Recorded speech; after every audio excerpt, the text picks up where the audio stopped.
It had to be you. Right. I said I said before I wouldn't keep pulling up Judith Moritz's things in her book because I've absolutely scribbled all over it. But there's this one bit that is really bugging me about the insulin poisonings on child F and L. Okay, which were, as Rachel Aviv said in the New Yorker, and given that the jury, it tells you here, the unanimous verdicts, so they were basically the most important. Rachel Aviv says these were the locomotives that drove the train, or whatever analogy you want to give. So, these were the insulin poisonings of babies F and L. And it says, according to the prosecution, the two insulin cases singled Lucy Letby and only Lucy Letby out for the blame. Then it says, only two other people were also on duty for both. One was a nursery nurse, who the prosecution said wouldn't have been in the same room as the babies who were harmed, and the other was a nurse called Belinda Simcock. There's no evidence to suggest that Nurse Simcock poisoned any babies with insulin, and Letby herself never accused her of doing so.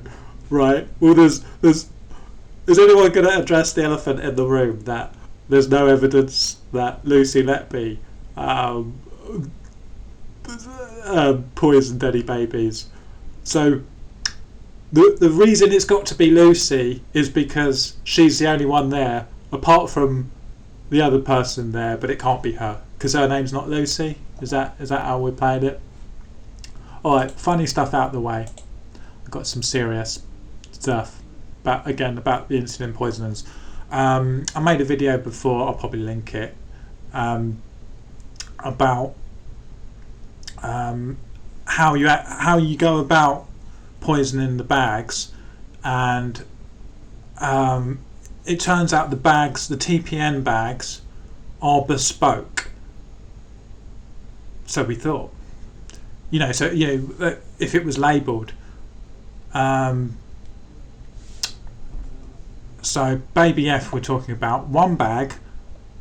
So let's say. I don't actually know how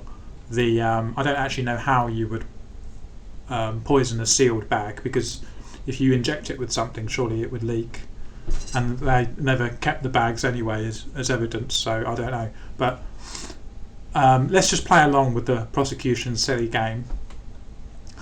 One bag, which was already running, had been spiked.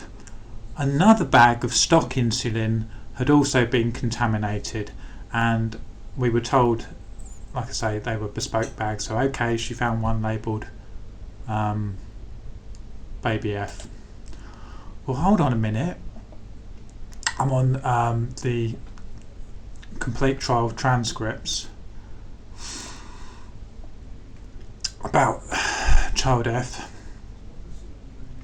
Mr. Johnson, prosecutor, says the prescribed bag must have been tampered with, so the prescribed bag being the tampered bag, between 4 p.m. and 4 on August the 4th and 1 a.m. on August the 5th.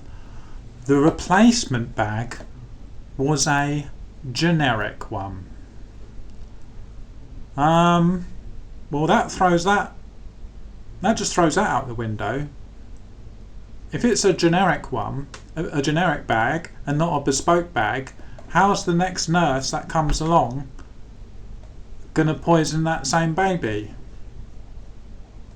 I mean, it says they needed 2 or 3 bags to be contaminated.